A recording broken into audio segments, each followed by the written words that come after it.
This episode is brought to you by Leo Bato and Associates, ang realtor na patok.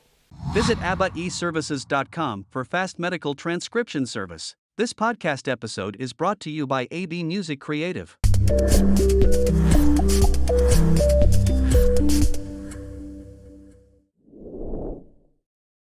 Sa Manila, it's cheap to produce Super. the show.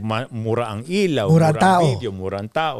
Pagdating dito, nag-triple, quadruple na lahat. Union ng But tao they eh. still want to do Yeah. it. They still want the same kind of spectacle for the audience. Siyempre, parang dapat ma-replicate mo yung experience sa Manila. So that's one stress. Right. Putting up a show that is very expensive. The other stress is the market naman will complain to you kasi tatasan mo yung presyo para ma-cover mo yung cost. Yes. So selling it is another problem. You have to make it so exciting for the audience that ilalabas nila yung 100 or more than $100 nila. Magkano ang ticket kay Regine itong shows It's na to? 100. The highest one we have is 188. That's the highest Yes. one. Then we have 150. Yung Then we 188, have 90. tatama ka na ng laway ni Regine doon. Tumatumbling na yung mga laway dyan. But then, usually naman kasi sa Filipinos, ang importante sa kanila, the more proximate you are to the stage, the better. Right. Parang nagiging, other than enjoying it, gusto nila mag-Facebook. It becomes a bragging right. What's your take on that? Like I remember Lea Salonga complaining about that sa mga teatro, and I understand that. Well, sa audience naman, on their end, they're paying extra money para may bragging rights sila sa social Yeah. media. Which, wala namang problema doon because, that's how social media is created. Is for people to let people know that you're doing an experience that is different from normal. So, ang concert for them, they're not just enjoying the show, they're making people know that, I'm here. And Bragging rights nga, di ba? Bragging rights. Na parang ako nandito, ikaw wala. ikaw wala. Oo. Parang, this is the kind of life that I have. But that is how social media created. It helps everybody. I mean, there's a bad side, there's a good side. But on my end, it helps us, charge a little higher dun sa, Yeah. and then that Premium. helps us pay the talents, that help us pay, the difficult elements that are involved in the show. So, yun yung what is happening behind. Iba pa yung stress kasi sabay-sabayan eh. The art, dapat very, very organized ka.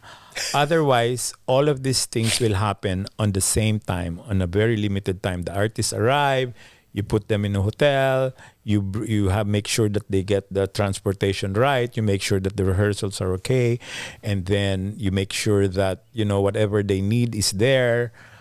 On top of that, you sell the show. Okay. So yon, ang stress na yun, pag pinagsama-sama mo na yun, that's already the recipe for a heart attack. Ito pa, since sinabi mo recipe for a heart attack, one thing na notice ko sa'yo, you're very busy. You're a showrunner, okay?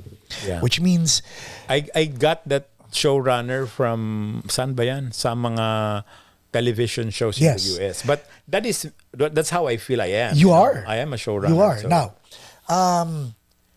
when I call you, you pick up the phone. And if you don't pick up the phone, you text back and actually say, I'll call you back. And then you call back.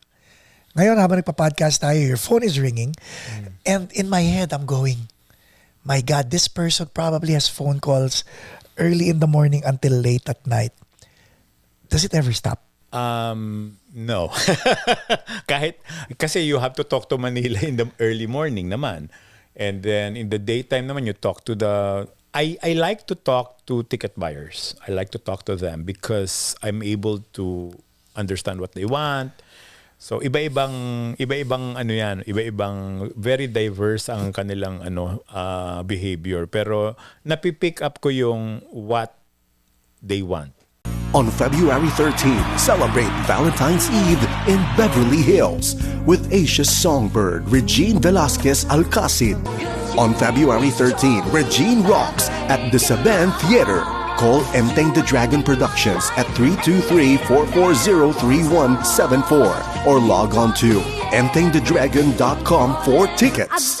Join us with your Valentine's date because Regine Rocks will take your breath away. That's what I want to service also.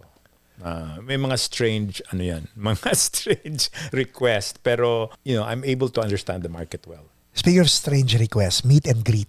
Yan ang problema lagi. I was gonna say, terror yan for promoters, for producers, even for artists. Lang sana, wag na. Kung pwede. But then, sino ba nag-invento niyan? social media. Okay. Yeah, because again, going back to bragging rights na malapit ka sa stage, mas doble yon pag kalapit mo yung artista. Like parang picture. Iba yon. It's like, having an experience with an artist na naging souvenir nila, right? That they really pay for that.